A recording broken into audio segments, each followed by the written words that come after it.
क्या हो अगर जो भी आप पढ़ें वो आपको हमेशा के लिए याद रह जाए और आप चाहकर भी उसे भूल ना पाएं। किसी ने कहा होगा बादाम खा लो, किसी ने कहा होगा सुबह जल्दी उठो, किसी ने कहा होगा टहलने जाओ, लेकिन आज मैं आपको जो बताने वाला हूँ वो इन सब से बिल्कुल अलग और कहीं ज्यादा असरदार है। अगर आपने इसे सही तरीके से समझ लिया और अपने जीवन में उतार लिया तो आपका पढ़ा हुआ पहले से कई गुना ज्यादा याद रहने लगेगा। लेकिन उससे पहले एक जरूरी सवाल है, आप पढ़ा हुआ भूलते क्यों हैं? जरा सोचिए, आपको कौन सी चीजें हमेशा याद रहती हैं? किसी खूबसूरत इंसान का चेहरा, किसी खास दोस्त की बातें, किसी अच्छी फिल्म की कहानी, कोई बेहतरीन गाना या कोई बहुत दुख देने वाली घटना। आपने इन्हें याद करने की कभी कोशिश भी नहीं की, फिर भी ये आपके दिमाग में गहराई तक बस जाती है। लेकिन हो सकता है आपको यह भी याद न हो कि परसों रात आपने खाना क्या खाया था। तो ऐसा क्यों होता है कि जो चीजें हम याद रखना नहीं चाहते दिमाग उन्हें याद रखता है, और जो चीजें हम याद रखना चाहते हैं दिमाग उन्हें भूल जाता है? इसका सिर्फ एक ही कारण है, भावना यानी इमोशन। गाना आपको खुशी देता है, किसी का चेहरा अच्छा लगता है, कोई घटना आपको हंसा देती है या रुला देती है। ये सारी चीजें आपकी भावनाओं से जुड़ी होती हैं, और जो चीजें भावनाओं से जुड़ जाती हैं वे दिमाग में गहराई तक सेव हो जाती हैं।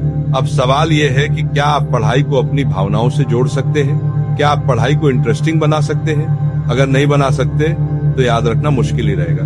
जो चीज इंटरेस्टिंग होती है वही चीज याद रहती है। लेकिन आप कहेंगे कि हमें पढ़ाई में इंटरेस्ट ही नहीं है। सच्चाई ये है कि आपको पढ़ाई में नहीं बल्कि अपने गोल में इंटरेस्ट नहीं है। सोचिए, जब आपको कहीं घूमने जाना होता है तो आपका इंटरेस्ट रास्ते में नहीं मंजिल में होता है। पढ़ाई सिर्फ एक रास्ता है जो आपको आपके लक्ष्य तक ले जाती है। अगर आपकी जिंदगी में कोई ऐसा गोल नहीं है जिसे सोचकर आपके अंदर से कुछ करने की आग जल उठे तो पढ़ाई कभी भी मजेदार नहीं लगेगी। इसलिए सबसे पहले अपनी जिंदगी का एक ऐसा लक्ष्य बनाइए जो आपके दिल से जुड़ा हो। जब गोल मजबूत होगा तो पढ़ाई अपने आप जरूरी लगने लगेगी, और जो चीज जरूरी लगती है वही भावना से जुड़ जाती है और फिर वह याद भी रहती है। इसके बाद दूसरा सबसे जरूरी तरीका है विजुअल और इमेजिनेशन।